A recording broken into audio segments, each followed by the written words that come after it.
Hey everybody, I got a video here for you today. Now with today being Easter, I have seen a lot of posts on the origin of Easter, and I thought I would throw my own 2 cents in there. Now this is touregypt.net. I'll leave the link below. It says Sham el Nessim, Egypt Spring Festival. I'll just do a little reading. It says, more than a few Egyptian traditions today derive from very ancient times, including the holiday known as Sham el Nessim, which may have been celebrated as early as 4,500 years ago. For Egyptians, Sham el Nessim literally means sniffing the breeze, marks the beginning of the spring. It falls immediately on the first Monday following the Coptic Easter, and it was related to agriculture in ancient Egypt, which contained fertility rites that were later attached to Christianity in the celebration of Easter. It is believed that the Egyptians were the first to celebrate this occasion.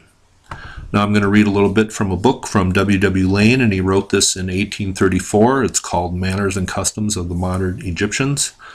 It says, the spring festival coincided with the vernal equinox, and the ancients imagined that the day represented the beginning of creation.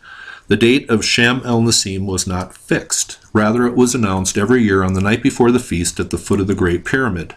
The Feast of Shamo means renewal of life, which was later corrupted during the Coptic age to Sham, which means smelling or breathing, and the word Nessim, which means breeze, was added. The ancient Egyptians first celebrated the Feast of Shamo in 2700 BC, towards the end of the 3rd dynasty.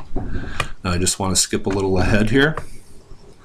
And it talks about feasting on this day, and fish and onions were used in the feast, and it goes into a little bit of why, but it says also that eggs for the pharaohs were dyed and hung in temples as emblems of regeneration of life. They not only symbolize new life, but they serve as small artworks to enjoy at the picnics. Dyed eggs from pharaonic times are a direct predecessor to our Easter eggs today. And it goes into a little bit about the onions here. It says green onions also seem to have special significance in the occasion.